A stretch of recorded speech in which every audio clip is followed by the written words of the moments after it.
Olá, esse é mais um podcast do Cine Clube. Mas antes da gente começar o nosso debate, confira agora trechos do filme.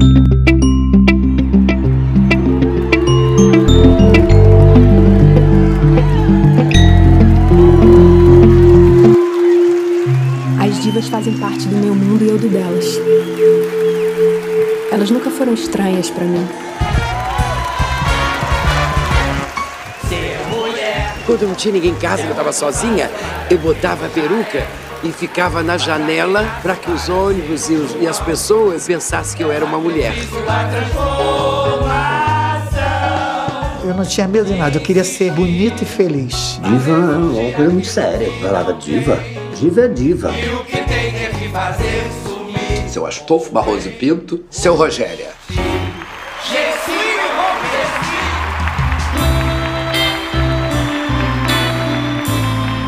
Meu avô tinha um teatro. Minha mãe é atriz e eu também sou atriz. Nós herdamos esse teatro rival, onde eu vivi as memórias mais fortes da minha infância. Em bastidores, à beira do palco.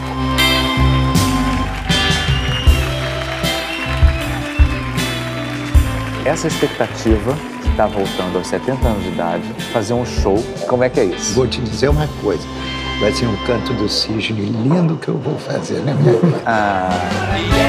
Nós temos banana. A arte é divina demais para ser normal. Eu acho que todos os artistas têm uma iluminação diferente. Eu sou travesti da família brasileira. Nós temos banana.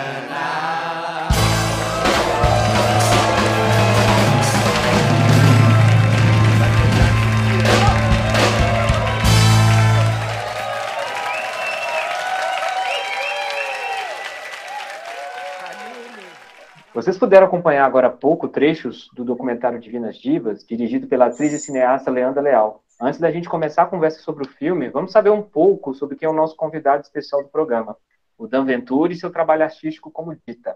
Então, Dan, conta um pouquinho pra gente desse seu trabalho, um pouco mais sobre você.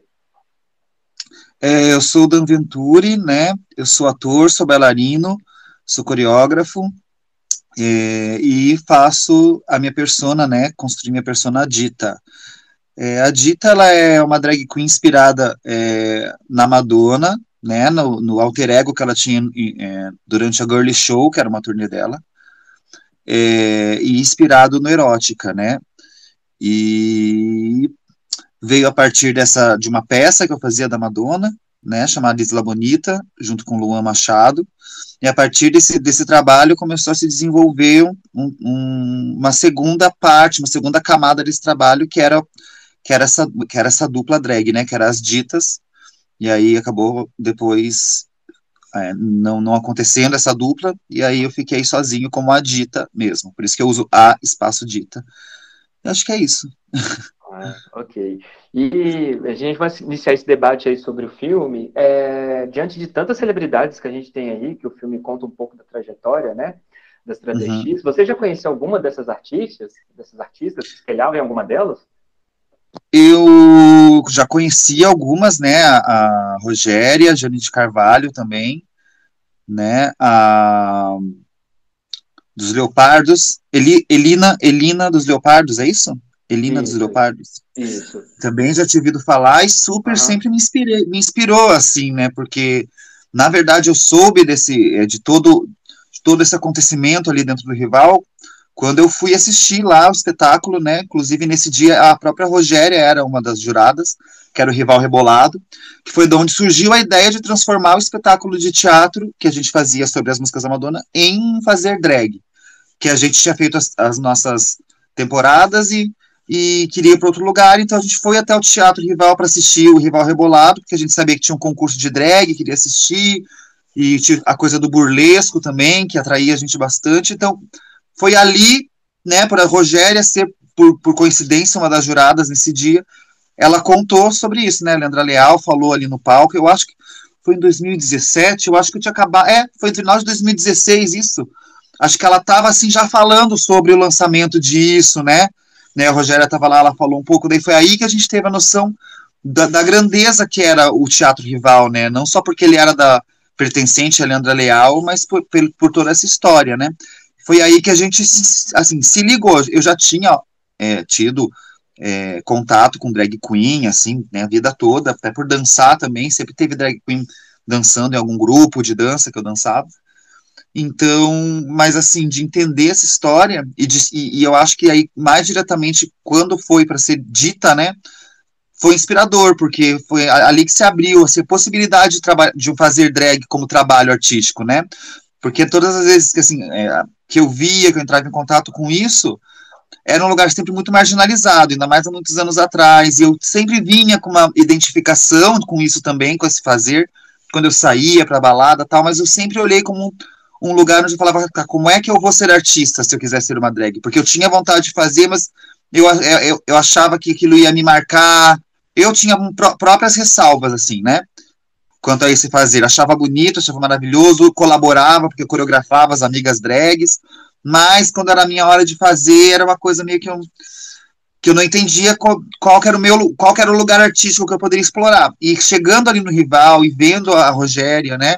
Entendendo toda essa história, eu comecei a entender que sim, podia ser, né?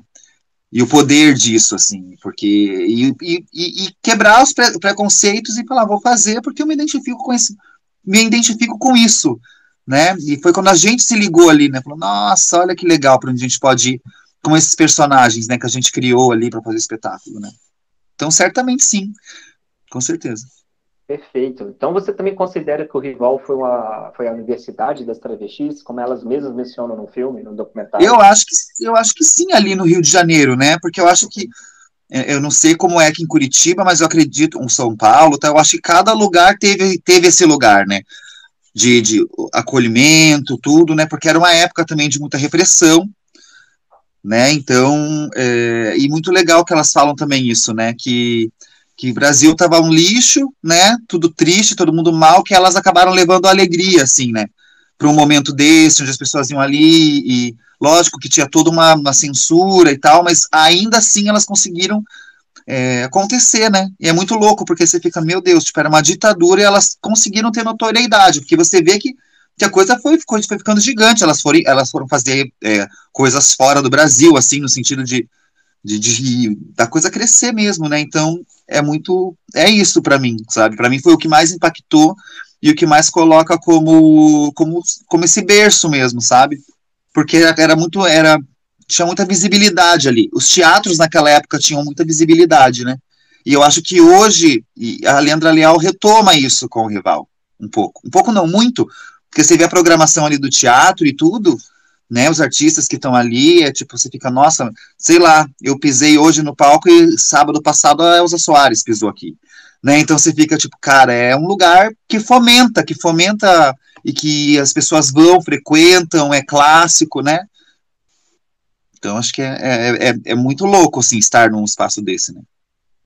E como você pontuou bem aí, né, essa questão da época, dando um contexto aí um pouquinho de como foi aquele período, a gente vai percebendo que o Divina Divas também vai pontuando como o show das travestis foram mudando ao longo do tempo. Para você, quais as principais mudanças que você vê hoje, inclusive com a acessão da internet, comparado àquela época? Eu acho que, assim, né, a gente ficou, assim, uma coisa que eu observei sobre Divinas Divas, né, é assim, que ele é sobre as travestis, né? Tipo, ele não fala, é o transformismo, mas é o transformismo através da travesti, né? Não é o transformismo através de um homem gay, né? Se fazendo uma persona, um transformismo, né? Eu acho que, inclusive, o fazer travesti, das travestis fazerem isso primeiro, abriu espaço para homens, né? Gays, e agora hoje em dia mulheres, né? Não só gays também, mas mulheres e abriu espaço. Então, assim, elas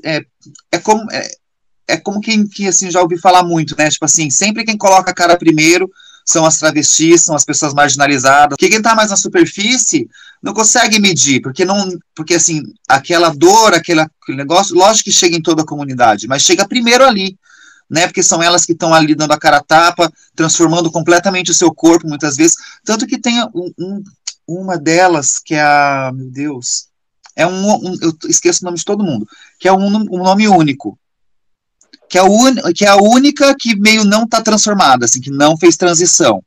A Marquesa, se eu não me engano. a Marquesa, isso. E aí tem uma hora que uma delas fala, a Marquesa, a mãe não queria, não aceitava, né? Então, tipo, ela meio como que ela teve que tipo, que não ser quem ela era, tipo, tanto que ela continuou sendo um cara gay, digamos assim, mas ela chegou a iniciar uma transição, e aí a mãe não aceitava, ela meio deu um passo para trás, né, uma coisa assim, tipo, ela talvez, assim, não estou julgando, porque eu não sei também, não a conheço profundamente, não conheço a história profundamente, mas talvez ela tenha abafado essa vontade dela por uma pressão da sociedade, uma pressão da família, né, então, é muito forte, assim, eu achei, tipo, muito... Eu esqueci a sua pergunta. Não, você acabou respondendo parte dela, porque aí a minha pergunta ia pegar também essa questão da sessão da internet, assim, como a sessão da internet ajudou a dar mais visibilidade? Eu acho que sim, né? Porque eu acho que a internet possibilita, primeiro de tudo, que a gente tem informação sobre as coisas, tudo chega muito mais rápido pra gente, né? Então a gente só não aprende quem não quer, só não aprende quem tem a mente fechada, porque as informações estão todas aí pra gente olhar, tem ali milhões de coisas pra gente acessar o tempo todo, chegando na gente, às vezes tem até a gente escolher. Então, com certeza, né? A gente consegue ter um entendimento do que é um homem gay, do que é uma mulher lésbica, do que é uma mulher trans, um homem trans. A gente tem discussões hoje que a gente não tinha, né? Então elas tinham que ali, tipo, era no pau a pau. Agora, tipo assim, a gente tem medidas de se proteger. Acho que também a internet gerou um debate maior, leis que agora protegem a gente. Né? Então, a internet modificou tudo, não só no espaço para visibilidade do trabalho e tudo, mas eu acho de entendimento da sociedade, porque também não adianta ter todo esse acesso e as pessoas serem ignorantes, porque eu acho que o que atrapalhava lá naquela época era justamente a ignorância da sociedade, que não estava pronta, talvez, para para estar em contato com aquelas pessoas, né?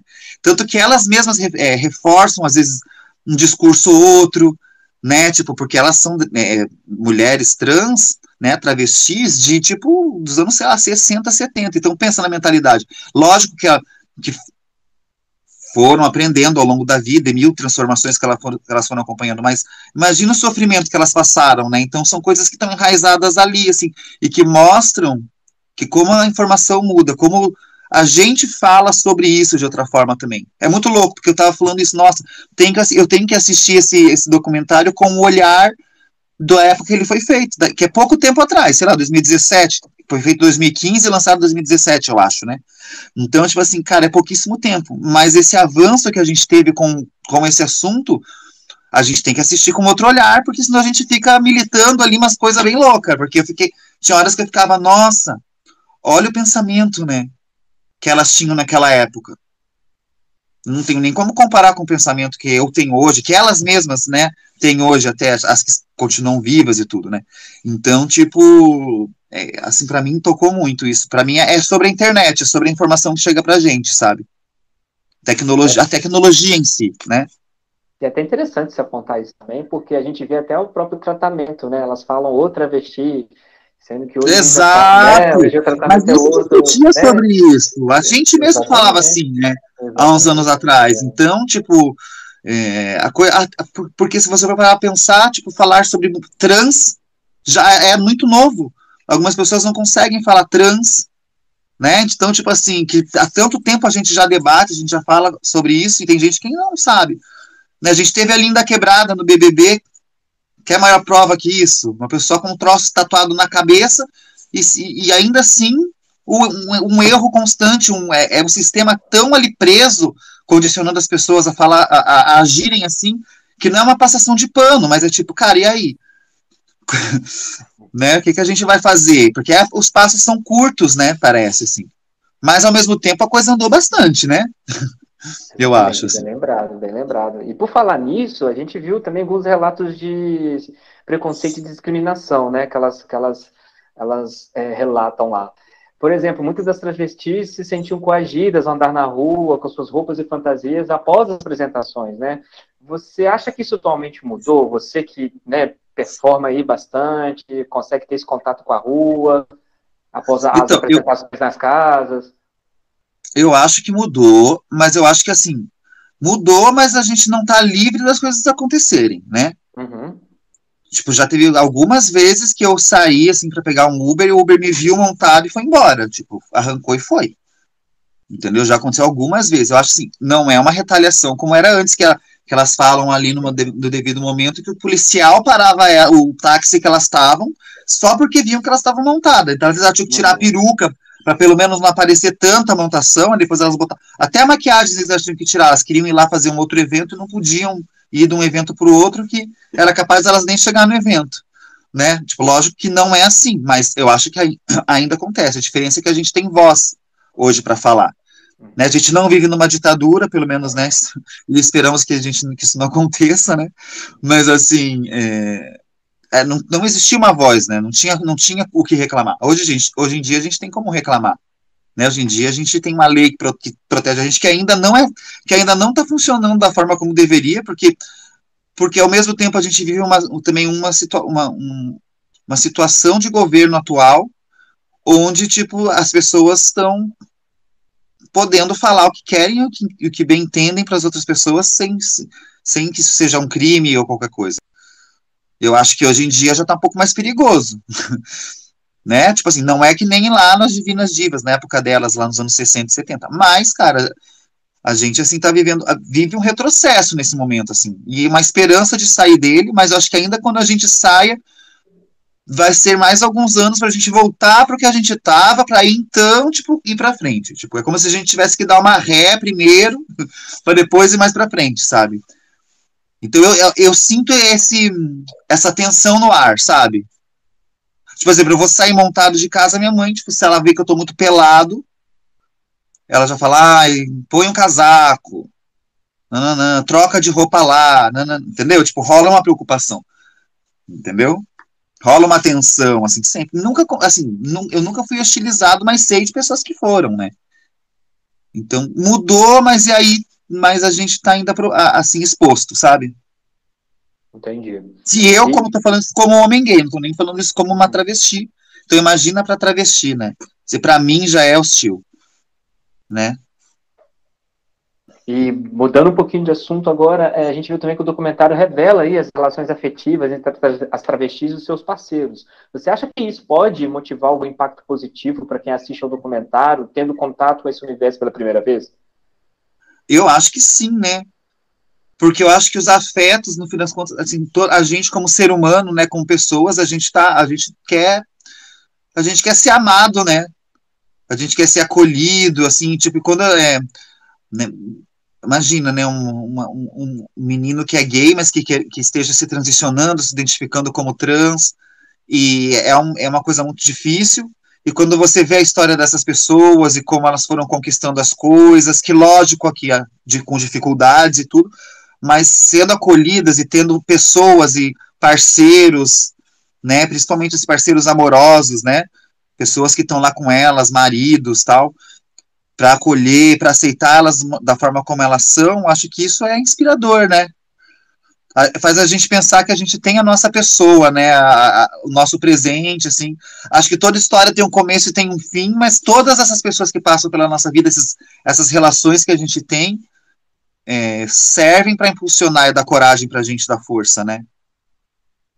E também um exemplo de respeito, né? Tem maior exemplo de respeito do que... Eu não vejo maior exemplo de respeito do que isso, essas histórias de amor. Sim, porque você aceitar a pessoa plenamente como ela é, né? É diferente de ser amigo, lógico que os amigos também, né, são super importantes e fundamentais também. Mas o amor, cara, ele é muito mais profundo, né? É um lugar, tipo, de alguém saber que alguém tá te aceitando desse jeito, não quer que você mude. Ainda mais assim, tipo, pô, tem muitas essas histórias, né, das mulheres trans terem muita dificuldade de ter uma relação amorosa. Que os caras só têm o fetiche e tem vergonha de apresentar elas para a sociedade. Isso acontece hoje, né? Quer dizer, sempre aconteceu e eu acho que sempre vai acontecer, mas a gente tem que fazer isso, diminuir isso, parar, né? Porque a gente tem mesmo... eu acho que nesse lugar do relacionamento, eu acho que é onde a gente cria mais barreiras, assim. Né? Porque é difícil se abrir já para alguém, e aí você projeta muito de você, do que você quer nas outras pessoas, né? e aí a pessoa, tipo, é completamente diferente, aí, tipo, a mulher trans já tem vergonha ou medo ou qualquer coisa de dizer que é trans pro cara, aí se envolve, aí quando conta o cara, tipo, dá um bloco, né, então, tipo assim, eu imagino que a importância mesmo, sabe, eu acho que é fundamental, porque é um lugar de respeito, sabe, se você amar alguém pelo jeito que a pessoa é, de forma sincera. A gente tá o tempo todo querendo que moldem a gente, né? Então, eu acho que é um pouco sobre isso, sabe? Perfeito. Bom, Dan, obrigado pela sua participação, tá? Aqui com a gente. Agradeço imensamente. Você quer deixar alguma mensagem a respeito do filme? Eu acho que quem tiver a oportunidade de assistir, eu acho que tem que assistir, sabe? Passar por essas histórias de vida. Uma coisa que eu fiquei pensando muito quando eu estava lendo as perguntas e pensando no que ia falar, é tipo assim, que elas envelheceram, né? Passaram mais uma vida fazendo isso, e quando elas pisam no palco ali, vem aquela energia jovial, vem aquela coisa, tipo, eu sei fazer isso. São muitos anos pisando num palco, e parece que volta a entidade, tipo assim, a entidade volta, sabe? E é muito bonito ver isso em corpos de pessoas que já viveram a vida, sabe? E é muito inspirador. Você fica falando, cara, a gente fica esperando pelo momento certo, pelo momento que vai acontecer alguma coisa como artista, e eu acho que cada momento é um momento, sabe? Acho que principalmente assim, como artistas, sabe? A gente como artista que fica, tipo, nessa angústia, nesse alto e baixo, é pensar que cada momento do palco do rival a pista de dança da boate, sabe? Cada momento é um momento e ele é especial, sim, e ele faz parte da sua trajetória e te leva para onde você vai como artista. Acho que essa para mim é a mensagem maior, assim, nem sei se é muito debate do documentário em si, sabe? Mas ver essas artistas continuando fazendo, mesmo que não, óbvio, com menos frequência, até por serem pessoas mais velhas, né? Ficar no mesmo pique artístico é osso. Mas delas não deixarem isso morrer, não terem e deixar, na verdade, morreram com isso, né? Rogéria, né? Jane de Castro também, né? Enfim, mas é muito bonito ver isso, assim, para mim foi muito inspirador como artista ver dessas possibilidades da gente poder seguir mesmo, sabe? E a arte nunca vai deixar vai eternizar, assim, muita coisa, sabe? Eterniza histórias, sabe? Enfim, é isso. Não tem melhor maneira de fechar esse primeiro bloco com essa reflexão sua. Vamos lá, a gente vai começar esse debate, é o segundo bloco do podcast do Cineclube, em homenagem aí ao mês do orgulho LGBTQIAP+. Como falei, no formato Cineclube, né, no formato podcast, e nesse segundo bloco nós vamos conversar aí com alguns colaboradores do sistema. Eu vou pedir para vocês que, quando a gente começar o debate, se apresentar primeiro, e aí já pode fazer a análise, ok? Vou passar algumas informações primeiro sobre o filme Divinas Divas, que foi lançado em 2016, e é dirigido pela atriz e cineasta Leandra Leal. Ele conta a trajetória da primeira geração das travestis do Teatro Rival, no Rio de Janeiro, que se tornaram referência no país aí como um todo. São elas Rogéria, Jane de Castro, Divina Valéria, Heloína dos Leopardos, Camille K, Fujica de Halliday, Marquesa e Brigitte de Búzios. Destas, né, que são apresentadas no filme, 4 morreram, né? Depois, assim, uma ao longo do próprio documentário, que é a Marquesa. Depois tivemos a Rogéria, e também, deixa eu ver aqui, se eu não me engano, a Brigitte de Búzios e a Jane de Castro. Essas não estão mais entre a gente. No mesmo ano de estreia do longa-metragem, ele ganhou o Festival do Rio como prêmio de melhor filme de júri popular. E o espetáculo que é mostrado durante o documentário, que é o próprio Divinas Divas, ele ficou por 10 anos em cartaz no Teatro Rival. Atualmente o filme está disponível no Netflix, no Globoplay e na Apple TV para assistir. E eu queria saber de vocês aí, antes da gente começar a falar sobre o filme, como foi o primeiro contato de vocês no universo das drag queens, das trans ou das travestis? Foi por meio de alguma artista da música, da TV, um programa de TV? Quem quer falar com a gente sobre esse primeiro ponto primeiro? A referência que eu tive sempre foi a Rogéria, né, Átila? Sou Andréa Duarte, né, gerente da área de desenvolvimento organizacional. E, assim, acho que a Rogéria né? Foi a referência realmente, assim, da minha vida, que eu lembre, né? Minha avó curtia muito ver os espetáculos, assistir. A gente vê muito na Hebe, né? A Hebe acho que foi uma pessoa que apoiou muito, que levava muito, né, ao público, né, essas profissionais, esses artistas. Então, assim, precursora, né? Bastante precursora. Exatamente. Então, assim, eu assistia bastante. Vou contar uma coisa, foi tão engraçado que o Lélio estava assistindo e disse, ele não é brasileiro, ele veio do exterior. Eu disse, não, é brasileiro, é o Hélio. É do Rio, né? Você é do Rio. Eu sou pernambucano e estou trabalhando e moro e resido no Rio de Janeiro. Agora, Hebe, eu tenho que falar, viu? É muito lindo, de repente, você abrir esse canal pra gente. Porque a gente trabalha há tanto tempo, há tantos anos, vocês sabem disso, vocês acompanham o nosso trabalho, né, de perto. Então é muito difícil a gente conseguir quebrar essa barreira, esse estigma, sabe, que proíbe o transformista, pessoas fantásticas, sabe, de ocupar um espaço como esse a nível nacional. E tinha uma referência enorme, né, e principalmente pela luta, né, por toda a trajetória e pela persistência, né? Ninguém ali nunca desistiu, né, dos seus objetivos, né? Então acho que isso aí era uma força, né, bem bacana. E Rogéria tem uma fala bem interessante do documentário, né? Que ela fala que foi a primeira travesti a entrar na família tradicional brasileira, né? E isso aí. Isso é muita verdade mesmo. Eu lembro, o primeiro contato também foi com a Rogéria e também com as transformistas do programa do Silvio Santos. O Silvio Santos tinha as transformistas, né? Que disputavam fazer um concurso lá. E eu tenho um caso curioso porque uma das primeiras que eu vi, na verdade, não era nem drag queen, não era transformista, mas era a Elke Maravilha. É uma mulher cis, mas eu pequenininho achava que ela era uma drag queen. Eu, depois de um tempo que eu fui na minha cabeça, eu fui entender que a Elke era uma mulher cis, né, heterossexual, enfim. E aí, mas é por meio do programa do Silvio Santos que eu tive contato e fui conhecendo as outras. E a própria Roberta Closer, né, que também marcou uma geração ali dos anos 80 e que fez bastante sucesso. Eu vi agora que o Vinícius acabou de entrar aqui na sala. E, Vinícius, a gente está conversando aqui. Boa tarde. A gente está conversando aqui sobre qual foi o nosso primeiro contato no universo drag queen, das travestis ou das transexuais. Se foi por meio de um programa de TV, foi por meio de um filme, foi por meio de alguma música. Aí, se você também quiser dar seu relato. Verdade, obrigado. Boa tarde, pessoal, tudo bem? Boa pergunta. Realmente não estou me... Com certeza criança, né? Talvez a Roberta Closer, eu acho. Minha mãe era muito fã da Hebe Camargo, né? E viu os programas, eu lembro que uma vez ela foi, e aí minha mãe ficou tentando me explicar o que era, se tratava, e como que era em torno da entrevista e tal. Minha primeira memória é essa, eu acho que foi nessa linha, provavelmente.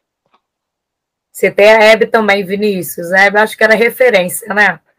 Minha avó também era muito fã da Hebe, gente. A gente não perdia um programa da Hebe, era todo... Segunda-feira à noite. Segunda-feira à noite, era... Nossa, já saía ali para ver a Hebe, a gente ficava, e era muito legal, muito divertido. É engraçado que assistir esse documentário me fez me lembrar da infância, porque quando eu tinha, eu acho que uns 10, 11 anos, talvez mais nova, eu não sei, não lembro direito. Eu não lembro de muitas coisas da minha infância, mas eu lembro que na minha infância, o meu pai levava eu e minha irmã para assistir um show. E era um show recorrente, acho que era todo domingo, não sei. Era no calçadão da Praia de Copacabana. Eles montavam um palco e faziam um show, e era um show de travestis. E eu lembro que eu não entendia direito o que era. Para mim, eram homens vestidos de mulher falando coisas engraçadas. E eu adorava, né? Era nos 80. Eu acho que hoje em dia, se fazem algo assim, iam super recriminar. Algo na praia, céu aberto. Mas eu lembro que a gente ia quase todo domingo, a gente já conhecia as pessoas, a gente conversava, eu era criança, então eles conversavam com a gente, brincavam com a gente, e eu nem lembrava mais disso, mas assistindo o documentário, isso me veio à memória. Agora você falando, Fê, lembrei de uma festa junina que tinha na rua, onde eu morava, isso não tem tanto tempo assim, sei lá, tem 8 anos, e tinha o Júlio, que era um travesti, não sei se transformista, travesti, mas assim... E era muito legal, ele cantava muito. Então, assim, era a sensação da festa junina, era o momento da entrada do show dele. Né? Ele entrava sempre meia-noite. Então a gente era pequeno, né? Um pouco menor, né? Não era mais pequeno, mas eu tinha os filhos pequenos, né? A Jéssica, o Gabriel. E assim, tinha que acordar no dia seguinte para ir para a aula e ninguém queria dormir enquanto não entrasse, sabe? E era uma festa de rua, assim, aberto para todo mundo. E ele era ovacionado, assim. Era uma coisa muito legal. Subúrbio, né? Subúrbio carioca. Eu lembro que eu adorava, mas eu lembro que o linguajar não era um linguajar para criança, sabe? Falava um monte de besteira. Mas eu amava. E o meu pai estava lá de boa comigo, com a minha irmã lá, a gente assistindo. Vocês falaram da infância agora, né? E eu lembrei, quando eu era criança, tinha um amigo da família que era travesti. Uma amiga, né? E aí eu lembro que todo mundo, assim, minha avó, meus tios, chamavam pelo nome dele masculino, de Nelsinho. E eu lembro que eu ser muito pequena, minha mãe falava assim, não, para você chamar de Rosana, o nome dela é Rosana. Porque ela gostava de ser chamada assim, né? Eu acho que foi meu primeiro contato, assim, pessoal e, né, ao vivo com uma travesti. E depois, várias referências na televisão, na vida, eu fui tendo contato. Mas acho que o meu primeiro, assim, foi esse, na infância mesmo. E a gente vê aí pelo relato de vocês, né, que assim, esse é um universo que sempre orbitou ao nosso redor de uma certa forma, né, seja para o âmbito da família, provavelmente na maioria das festas, assim, muito ligado à arte, né, eles estavam sempre indo para o mundo artístico, e isso o documentário pontua muito bem, até uma delas até refletem lá, se não fosse o teatro, por exemplo, o teatro, os palcos, ela não saberia se ela seria travesti. Foi uma das grandes reflexões que o documentário até traz, a partir dessa fala dela. E aí, entrando um pouco nesse assunto, eu queria ver também aí com a Andréia, assim, qual é esse aspecto da feminilidade que o documentário traz? Como é que você viu isso, entendeu? Elas serem bastante femininas, como é que você viu isso? Como é que você enxerga isso, Andréia? Elas passam uma naturalidade, né, Átila? Acho que elas... Assim, eu achei de uma forma muito natural, mas ao mesmo tempo elas foram muito oprimidas, né? Elas não, uma até contou, não me lembro o nome, mas que para ir no cabeleireiro ela tinha que se esconder dentro da mala do carro, né? Então, ao mesmo tempo que elas queriam mostrar todo esse lado, tinham um medo muito grande, né, da censura, né? Algumas foram presas, né? A maioria delas, né? Então, assim, elas tinha até um que colocou que tentou não mostrar tanto esse lado feminino, né? Essa questão por respeito à mãe, né? A mãe chegou até a internar ele, a Marquesa, né? Chegou até a internar ele no hospício, né? Isso, no sanatório. E no sanatório. E depois pediu perdão, né? Quando ela faleceu para ele por ter feito isso, porque achava que era uma doença, né? Uhum. E, assim, uma coisa absurda, né? Que a gente hoje acha inadmissível, né, que isso aconteça, né? Mas elas mantiveram a feminilidade, porém, algumas se mantiveram homens, né? Assim, né, quando elas falam, a própria Rogéria fala, né, eu não quis me transformar totalmente numa mulher, a minha cabeça é ainda de homem, né?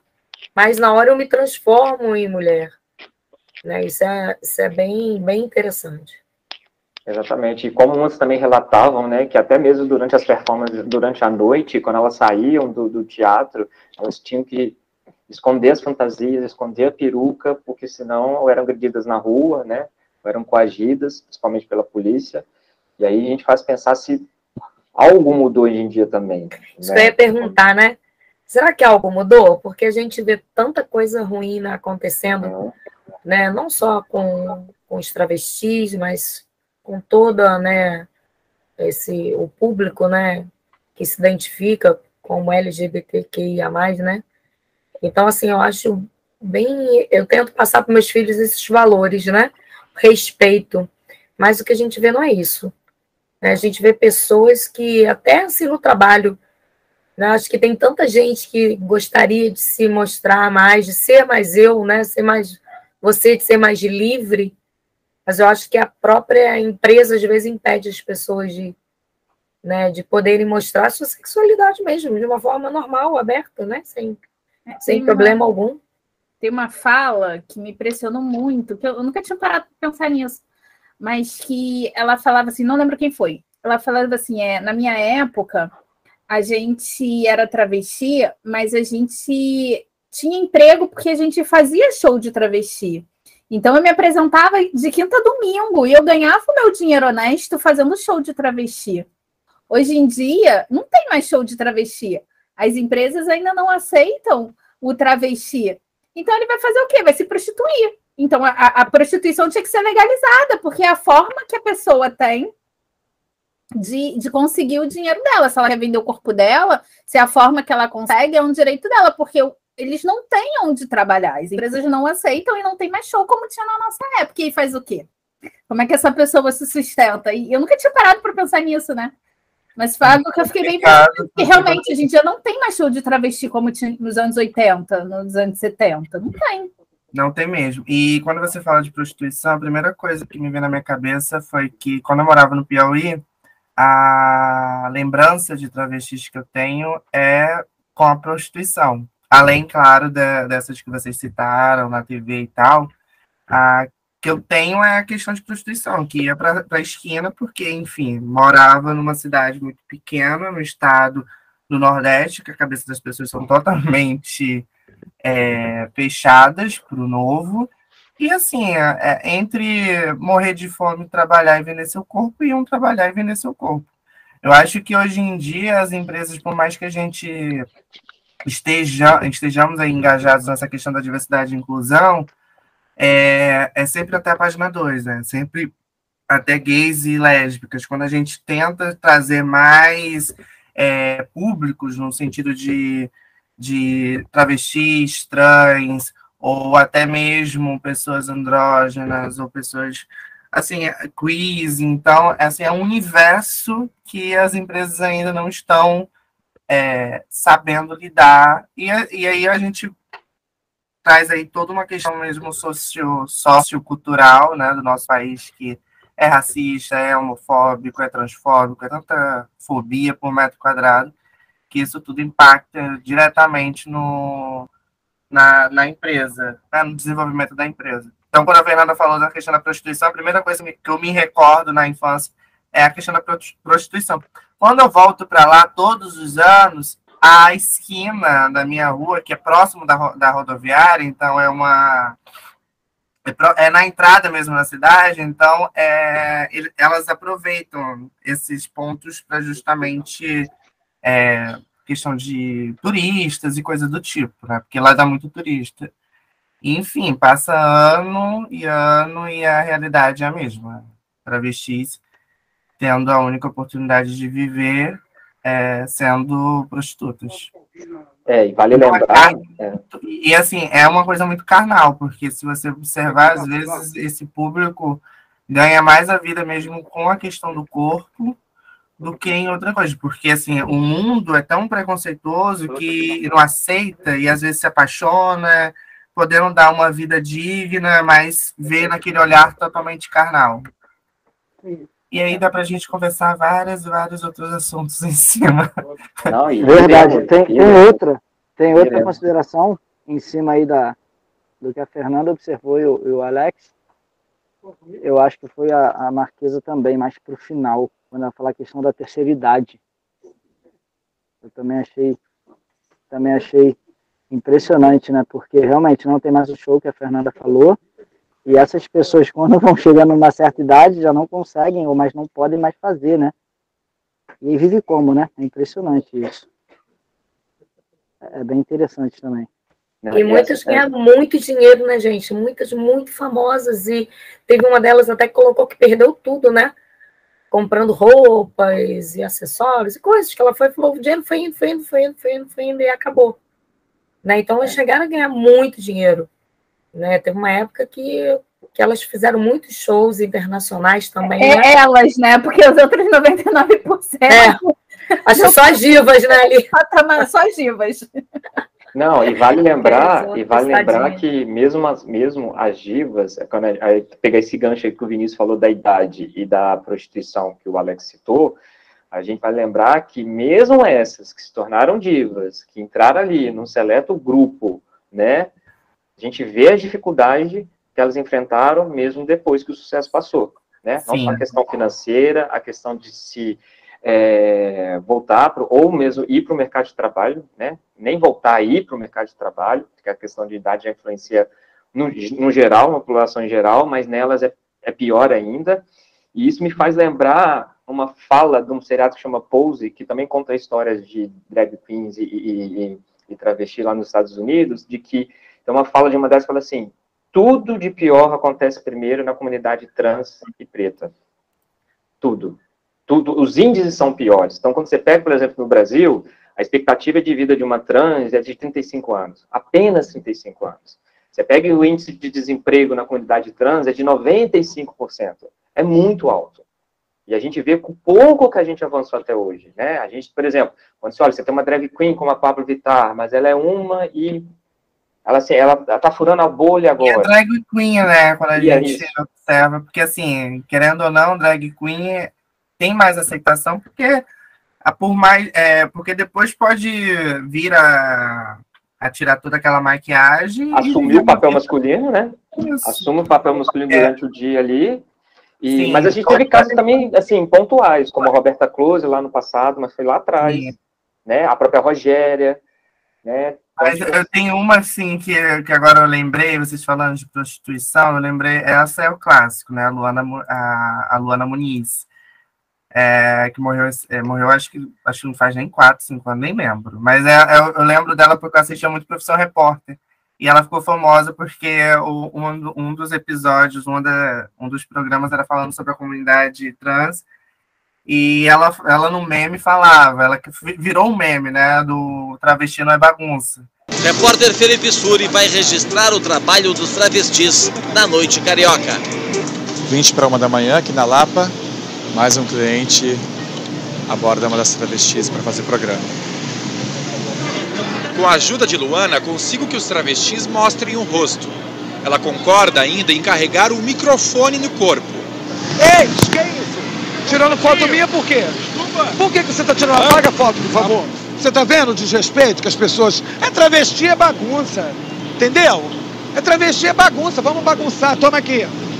E ela era muito conhecida por acolher outras trans, né, outros travestis, portadores de HIV... drogados, e assim, situações de, tipo, foi expulso de casa, e ela, no meio, também é bem conhecida. Então, quando a Fernanda falou de prostituição, eu lembrei também da Casa NEM, que a gente, acho que no Rio de Janeiro, eu ia fazendo, na época, um trabalho com eles, mas acabou não indo. Mas, assim, acaba que a comunidade só tem que se acolher entre si. Então, você repara que é preciso ter trans para poder criar ONGs, criar casas de acolhimento para poder acolher essas pessoas. Eu já fui na Casa NEM uma vez, e aí tive uma oportunidade de conversar com a galera lá, e assim, as histórias são impressionantes, sabe? De pessoas que a família não aceitava, e que tiveram que sair de casa sem ter para onde ir, foi ali aquele grupo que acolheu eles. E o mais bacana é que, na época que eu fui, era ali em Copacabana. Eu acho que eles já até saíram dali. Já, hoje é no Flamengo. Não estão mais naquele prédio.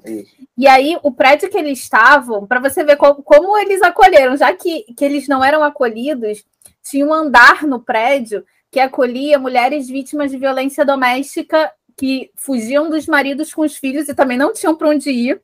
Então, eles também acolhiam essa galera, né? Eu acho que nada como você passar pela dor para você criar empatia e perceber o quanto que é importante você também acolher o outro. Então, pouco que eles tinham, eles ainda dividiam com essas mulheres de violência doméstica. E a gente vê isso no filme, né? Que elas construíram uma rede de apoio entre elas ali, né? Porque muitas, assim, pouquíssimas delas também tiveram relações afetivas duradouras, caras que assumiu cada uma delas ali em determinada época, né? São você viu aquela que foi casada durante... é casado? Foi, né? 50 e tantos anos, né? Tão bacana. Então, a gente vê que, assim, até mesmo naquela época, alguns caras foram corajosos de assumir, um até lá falou que perdeu o emprego, né? Várias oportunidades de emprego, porque ele saía com ela nos restaurantes, e nem em todo restaurante que ele podia sentar do lado dela, e chegava alguém do dono do restaurante e expulsava os dois. Então, a gente vê que até, para a época, isso foi até muito corajoso, né? Coisa até a gente não vê muito hoje em dia. E dentro do comentário tem mais alguma cena que chamou a atenção de vocês, assim? Eu ia comentar sobre a questão do perdão, assim, como era importante para as pessoas da época, né, pedir o perdão da família, assim, quanto era necessário a aceitação da família para se sentir bem e continuar, né, porque como aquela época era muito mais complexo da compreensão, não que hoje seja complexo, não seja complexo, mas para aquela época era até bem mais complexo do que é hoje. E muitos pais não aceitavam, não compreendiam, não entendiam, muitas vezes até achavam que tinha alguma coisa relacionada à falta de religião ou algo do tipo. E você vê como até o tratar, quando eles falam sobre a família, mamãe, papai, eu abri mão de fazer, né? Teve um deles que eu esqueci o nome, que ela fala, né, que eu abri mão de viver a vida drag, né, fora dos palcos, para poder não dar esse desgosto, né, para a família, né, e aparentemente tá tudo bem, mas você vê nitidamente que não ficou tudo bem, né, a pessoa gostaria que tivesse sido uma vida diferente, e o quanto para as pessoas é importante ter a aceitação da família, né, acaba dizendo que não é tão importante, talvez para parecer, mas no fim das contas não é bem assim, né? E a gente ainda tem muito que aprender, né? Como tratar as pessoas de maneira geral, independente de ser trans, de ser drag, enfim, para que as pessoas consigam sentir acolhimento, se sentir bem, que possam caminhar melhor, né? Pelas suas escolhas na vida. Quem passou por esse relato que a Priscila acabou de mencionar agora é a Marquesa. A Marquesa foi essa que, dentre as 8, foi a que realmente ela deixou de lado essas características consideradas femininas, né, em comparação com as outras, e é a que foi internada no sanatório, pela própria família. Foi a irmã dela lá que convenceu a mãe a interná-la, e ela passou bastante tempo lá nesse sanatório, que já recebia outras travestis da época. Né? Esse foi um período bem complicado na história aí do movimento LGBT que ia mais no Brasil, que não só sofreu com essa questão da ditadura, que foi bem pesado também. Tem uma foto muito emblemática da Rogéria sendo pisoteada por um policial militar, entendeu? Essa foto ficou bem famosa, assim, ela no chão e sendo pisoteada. E também essa questão de serem levados para os sanatórios, muitos deles eram, né, para hospício, e tal. Então, essa é uma característica bem marcante na história do movimento. Inclusive, a Marquesa comenta, né, que conheceu a Brigitte de Búzios, né, quer dizer, conheceu não, né, que na verdade a pessoa que tratou dela, né, que ficou com ela lá, o enfermeiro, na verdade, cuidou da Brigitte de Búzios, né, em um outro período, né, então acabou que se uniu ali, percebido pelo enfermeiro de que era uma situação completamente equivocada, ela se acolheu ali no enfermeiro para poder ter pelo menos um pouco de dignidade dentro do sanatório, não ser confundida com outras situações que não era o caso dela, né? Exatamente. E a Brigitte Búzios também fala, inclusive, que ela tem até um depoimento um pouco diferente da Marquesa, que ela fala que quando ela foi internada, ela meio que dava graças a Deus. Parece que era um período de tranquilidade que ela tinha no sanatório, que ela ficava calma, ela conseguia dormir, entendeu? Eu achei isso tão forte, né? Porque ela fala isso mesmo, que foi um momento que ela encontrou paz, né? Que ela poderia ficar assim mais sossegada mas lógico, ela tinha que voltar a trabalhar, né? Ter inserção novamente na sociedade. Eu achei isso bem forte. Tem alguma outra cena que vocês gostariam de destacar no documentário que chamou a atenção? Eu acho que a gente acabou comentando tantas, né? Eu queria comentar assim que o que eu acho muito interessante é que as pessoas dentro dali, quando elas vão comentar, né, elas falam como elas criam força quando elas se transformam, né, quando elas vão performar ali, né, quando elas trocam de roupa e se maquiam, e o quanto elas criam esse poder de estar ali, né? É como se elas se sentissem fraquinhas quando não estão arrumadas, né? E quando elas se colocam naquele lugar, elas conseguem ter força e falar e cantar e, de fato, colocar para fora. E é muito interessante porque a gente tem percebido, não sei se vocês, né? Mas a gente tem percebido cada vez menos o lado teatral para isso sendo feito pelas drags, né? Você vê muito mais, assim, isso, não sei se também por uma questão do movimento atual, né, pelo consumo atual das mídias, mas você vê muito mais na música, né, assim, no streaming, né, no Spotify, no Deezer da vida, mas dentro do teatro você vê isso menos frequente, né, e talvez a nossa geração não tenha conseguido perceber e aproveitar o quanto isso é rico, né, para a comunidade, né.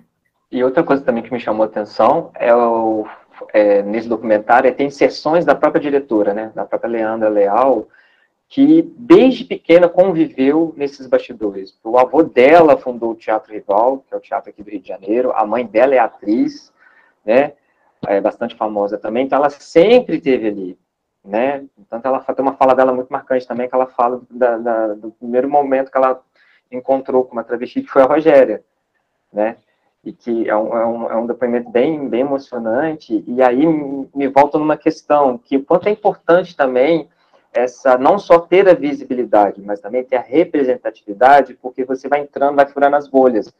É importante também as crianças verem isso desde pequenas, para essa coisa se tornar naturalizada, né, habitual, né, porque é aí que a gente começa a quebrar o preconceito, acredito. Né? Assim, quanto mais acesso à informação, quanto mais as empresas trazerem para dentro, né? Seja um programa de Jovem Aprendiz, por exemplo, a gente tem aqui no Rio, o Acarrio, que tem um programa forte de Jovem Aprendiz com comunidade trans, entendeu? Então você vai furando as bolhas, eu acho que essa a nossa tentativa de agora, já que a gente está engateando nessa questão, principalmente da comunidade trans, é tentar furar essas bolhas, né? Seja por meio da cultura, seja por meio do emprego, não sei o que vocês acham, concordam? Discordo? Eu concordo bastante. Inclusive, essa cena em que a Leandra está ali, né, explicando como foi o primeiro contato dela ali com a